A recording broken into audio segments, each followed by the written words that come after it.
My dear brothers and sisters in Jesus Christ, I welcome to this program of Voice of Saints.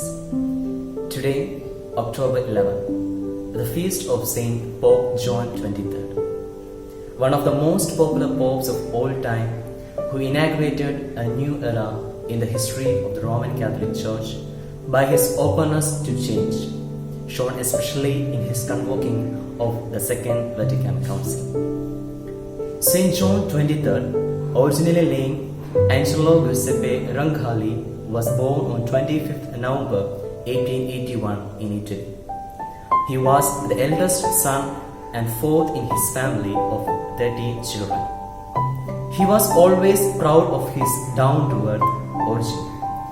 Though Angelo, the third child and the eldest son of the family, went off to prepare for the priesthood as a child of 11, he continued to spend vacations with his family and remained close to other Roncolis and his family members. No matter how powerful he became, however, he never helped any of the other Roncolis to advance in the world. His seminary education was interrupted when he was drafted into military service after 1 year at the Seminario Romano. Even with the time out for military service, he was not yet 23 when he was ordained a priest in Rome on August 10, 1904. His return to the army during the World War I as a priest gave him a first-hand knowledge of war. After he received a doctorate in canon law, he was appointed as the secretary to the bishop in the Diocese of Bergamo and professor of theology in the Diocesan Seminary. Later, he served long years as a Vatican diplomat to Bulgaria, to Turkey, to Greece, and finally to France. The French post was particularly delicate at that time. It was his obligation to deal with the ill created by his predecessor and by the bishops. He was expected to cool down the atmosphere and to re-establish the independence of the Church.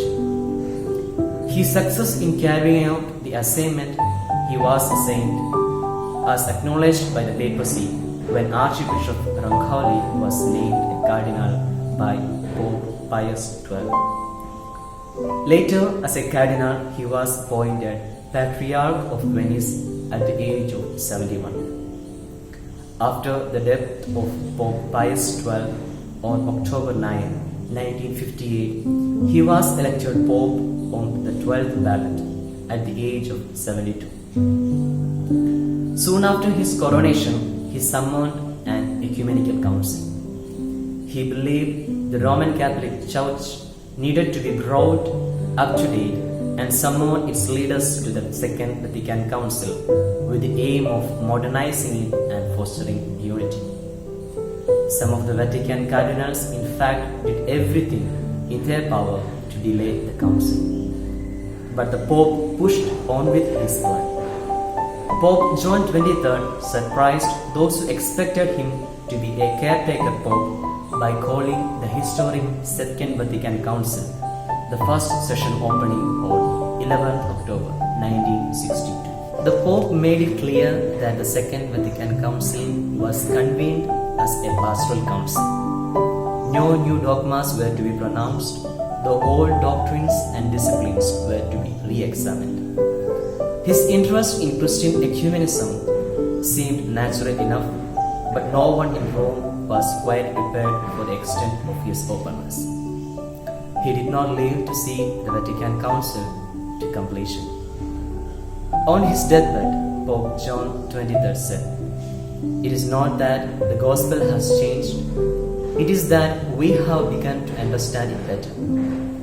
Those who have lived as long as I have were enabled to compare different cultures and traditions and know that the moment has come to discern the signs of the times, to seize the opportunity and to look far ahead." His major encyclical, Pacem in Terris, Peace on Earth, addressed to all humankind, was received warmly throughout the world and praised by politicians as well as churchmen. When he died in 1963, it was generally recognized that he had become one of the best loved men in the world. Pope Francis, bypassing the traditional required second miracle, declared John 23rd a saint based on his virtuous modern lifestyle and because of the good which had come from him, opening the Second Vatican Council. He was canonized alongside Pope John Paul II on 27 April 2014. John 23rd today is affectionately known as the Good Pope. So I wish all the hearers a happy feast. May God bless you all. Amen.